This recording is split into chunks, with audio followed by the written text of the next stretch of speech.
Obama announces 275 U.S. troops will be sent to Iraq to protect American embassy in Baghdad days after saying they would not return.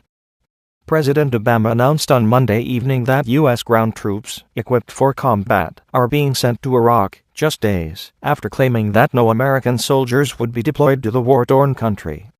In a letter to Congress, the president said American troops will be returning to Iraq only 3 years after they left and their deployment began on Sunday. Obama said that their only purpose will be to protect U.S. personnel and the embassy in Baghdad, and not to join in the fierce fighting raging outside the Iraqi capital. The president did tell Congress, however, that American military personnel in Baghdad will be equipped for combat. President did not give a deadline for the troops' exit, only that the 275 soldiers will remain in Iraq for as long as they are needed to protect U.S. interests. About 160 troops are already in Iraq, including 50 Marines, and more than 100 U.S. Army soldiers. Some of those soldiers have only recently arrived. Under the authorization Obama outlined, a U.S. official says the U.S. will put an additional 100 soldiers in a nearby third country where they would be held in reserve until needed. The White House says the U.S. military personnel are entering Iraq with its consent. The personnel will provide assistance to the Department of State, White House Press Secretary Jay Carney said in a statement, in connection with the temporary relocation of some staff from the U.S. Embassy in Baghdad to the U.S. Consulates General in Basra and Erbil, and to the Iraq Support Unit in Amman, Jordan.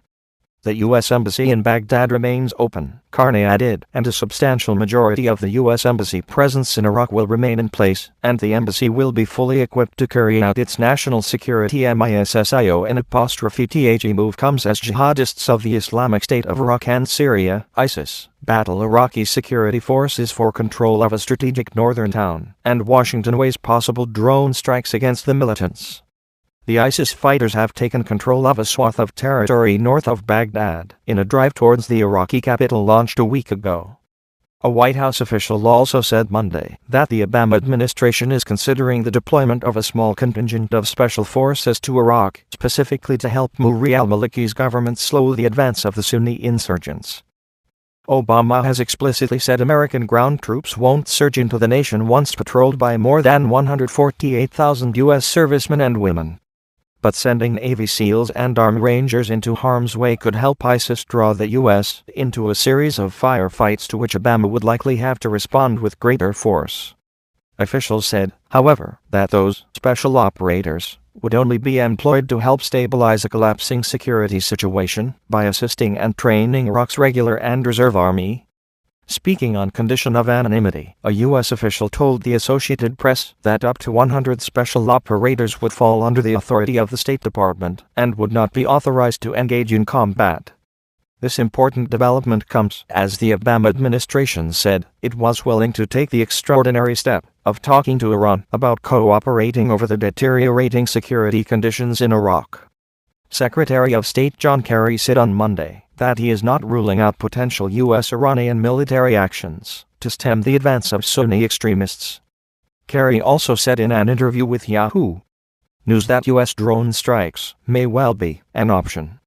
He said Washington is open to discussions with Tehran if the Iranians can help end the violence and restore confidence in the Iraqi government. Asked about possible military cooperation with Iran, Kerry said he would not rule out anything that would be constructive.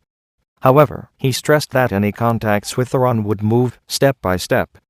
U.S. officials said earlier there is a possibility that Undersecretary of State William Burns may discuss Iraq with an Iranian delegation at nuclear talks in Vienna.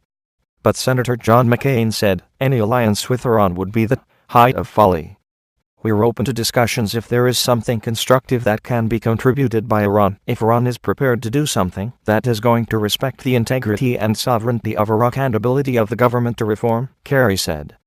The Obama administration is also considering unilateral airstrikes to slow an al-Qaeda-inspired insurgency that is threatening the government of President Nouri al-Maliki. Kerry said Monday those are still an option.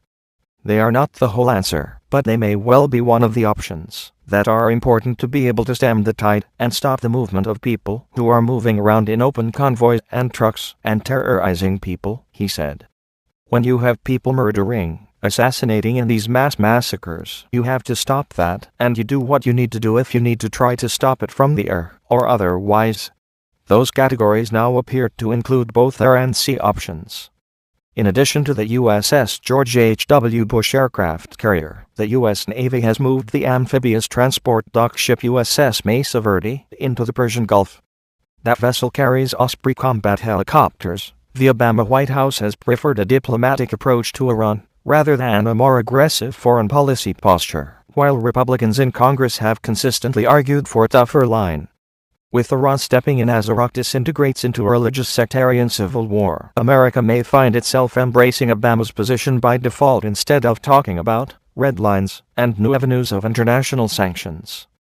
In response to the moves, McCain said in a statement, "This is the same Iranian regime that has trained and armed the most dangerous Shia militant groups, that has consistently urged Prime Minister Maliki to pursue a narrow sectarian agenda at the expense of national reconciliation, that supplies the rockets that have been fired at the U.S. Embassy in Baghdad, that has sponsored acts of terrorism throughout the Middle East and the world, and that continues to use Iraq's territory and airspace to send weapons and fighters to prop up Bashar al-Assad in Syria." For all of these reasons, and more, the United States should be seeking to minimize great Iranian involvement in Iraq right now, not encouraging it.